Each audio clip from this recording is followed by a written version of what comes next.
Alors, on est ici devant le CARSAT, la caisse... D'assurance retraite et de santé au travail. Voilà. Et donc, pourquoi vous êtes en lutte? Et on est en lutte pour 2 points. D'abord, pour le retrait de la loi, du projet de loi Macron-Delevoye. Bien que Delevoye soit parti, Macron continue à soutenir ce projet de casse des caisses de retraite et du système de retraite qui a été créé en 1945 par notamment un ministre du Travail qui s'appelle Ambroise Croizat, qui est un ministre CGT et qui a mis les bases d'un système de solidarité universelle et qui visait à sauver les gens entre guillemets des aléas de la vie, que ce soit la santé, les problèmes de santé, les problèmes de retraite, les problèmes de précarité financière, etc. Donc c'est un système qui date de 1945 et que Macron et ses copains de la finance aimeraient bien faire sauter.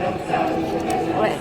Une attaque de plus aux acquis sociaux de la résistance. C'est ça. Et donc vous, concrètement, qu'est-ce que vous voyez comme effet déjà depuis que Macron est en place? Est-ce qu'il y a déjà...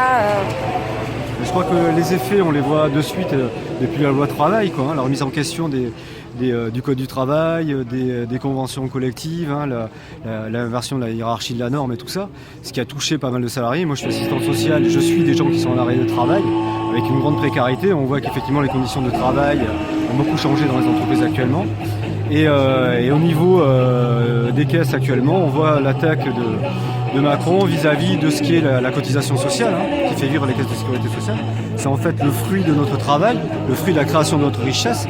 Là, c'est pas les patrons qui donnent les cotisations, c'est bien les salariés qui les donnent. Ben, là, il veut se l'annexer pour pouvoir placer un petit peu ses copains de la finance sur la problématique des caisses de retraite et cet argent-là qui n'appartient pas à l'État, qui n'appartient pas au privé et qu'il aimerait bien récupérer, quoi. Ouais. Parce qu'en fait, c'est un système de repartage. C'est un système de redistribution. Voilà, c'est-à-dire que ce que ne redistribuent pas les patrons au niveau des salaires, c'est redistribué par un système de cotisation obligatoire et qu'oblige le patronat à participer à la vie sociale du pays, quoi. Oui. Et cet argent-là n'appartient pas au patron, c'est notre argent, c'est notre salaire. Oui. Et là, Macron vise tout simplement à le piquer pour ses copains des banques. Oui, parce que c'est énormément d'argent qui peuvent profiter justement des fonds de pension comme BlackRock, etc. C'est ça. Et alors qu'on sait qu'en fait, ils sont en faillite en plus aux États-Unis, ce système ne fonctionne pas en plus. On voit ce système-là qui a entraîné la crise de 2008 aussi, quoi. C'est-à-dire qu'à un moment donné, effectivement, dès qu'il y a une crise économique, eh bien, ceux qui les premiers qui paient les pots cassés, c'est les gens qui ont cotisé à ces régimes privés. Donc effectivement, il n'y a pas de protection. Notre système est un système de protection sociale. Là, le système de la retraite par points, le système d'un fonds de pension à côté, de complément de fonds de pension, est un système individuel, c'est pas un système de solidarité. C'est ce qu'on essaie de défendre actuellement, hein. Donc nous sommes notre organisation syndicale, la CGT, puis CFO, plus Sud, essaie de défendre ça actuellement. Donc c'est un système qui a fait ses preuves depuis 1945. Il n'y a pas de déficit des caisses, c'est faux. Actuellement, la sécurité sociale, c'est-à-dire la caisse primaire d'assurance maladie, les caisses d'allocation familiale et les CARSAT, c'est 470 milliards d'euros, il n'y a pas de déficit. Le déficit est créé par la baisse des cotisations sociales, enfin toutes ces problématiques-là qu'on entend partout.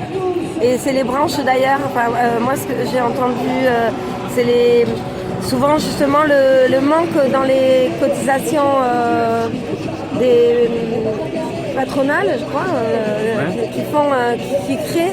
Je ne me rappelle plus. Mais écoute, quand on prend le CICE, oui, déjà. Crédit, emploi, machin, etc., c'est 100 milliards d'euros. Oui. C'est autant d'argent qui est retiré des caisses. Oui. Donc cet argent-là, c'est nous qui avons créé cette richesse-là. Ouais. On ne peut pas dire que le système ne fonctionne pas. Depuis 1945, la productivité, la création de richesse a été multipliée par 3. Oui. Et là, alors qu'on est un pays riche, hein, Bernard Arnault, première fortune au monde, oui. Il y a 41 milliardaires en France actuellement. On nous dit que c'est un système qui n'est pas viable sur la compétitivité des entreprises. Je crois qu'ils sont assez compétitifs pour faire autant de profit, quoi. Voilà. Et en fait, on voit que ce sont les plus riches. C'est en France que les plus riches ont le plus décuplé leur richesse. Alors c'est pas ça exactement. C'est-à-dire que la part actuellement des salaires est en train de baisser, alors que la part des dividendes est en train d'augmenter. C'est-à-dire que la part au travail et à l'emploi a baissé. Ouais. Et c'est cette part-là qu'on perd dans les cotisations sociales. Ouais. C'est la redistribution aux actionnaires qui est perdue. Ouais, voilà. Et c'est ça qu'il faut regagner pour financer la sécurité sociale. Et après, le deuxième problématique pour nous, c'est qu'on parle carrément de suppression des CARSAT. Franck vous a parlé un peu. Ouais. Bonjour Franck. Bonjour. Donc effectivement, dans le projet de loi, les articles 49 et 50, il y a une question de la disparition pure et simple des CARSAT et la création d'un nouvel organisme donc, qui s'appelle CNRU, je crois, de mémoire. Donc, c'est une première partie avec la fusion des CARSAT et des caisses complémentaires.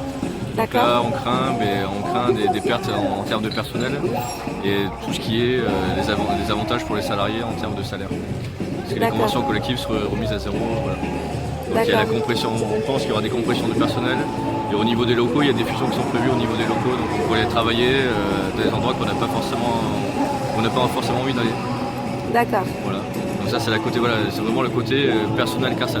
D'accord. Voilà. En plus de la réforme des retraites, Fred a parlé tout à l'heure. Ouais, ils veulent tout transformer en fait, tout casser quoi. En gros. Tout casser parce que le système démocratique, c'est ça qui ennuie l'État et c'est ça qui ennuie aussi le grand patronat. C'est du pouvoir en moins pour eux, c'est de l'argent en moins pour eux.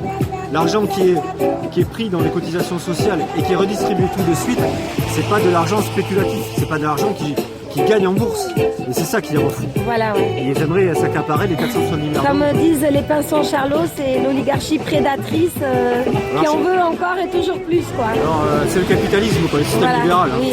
Tout simplement. Le système néolibéral de Macron. Quoi. Voilà. On voit ce que ça donne quand on voit au Chili, après 30 ans de néolibéralisme, plus aucun service public.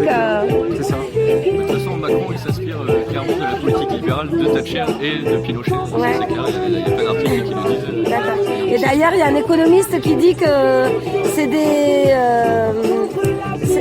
ce système économique était étudié par les nazis en fait. A été créé carrément par les nazis même avant. En tout cas, je sais qu'il s'inspire réellement des politiques néolibérales de Pinochet et de Thatcher. Voilà. On sait les ravages qu'ils ont fait dans ces pays-là. Et oui. Bon, merci beaucoup pour ce témoignage. J'ai oublié de te demander ton nom. Alors moi c'est Frédéric Lacan, voilà. Je suis assistant social à la CARSAT. D'accord. Voilà. Et moi c'est Franck Dupont et je suis technicien retraite, moi, donc je m'occupe de payer les retraites pour les retraités. Super, merci beaucoup. Merci à toi.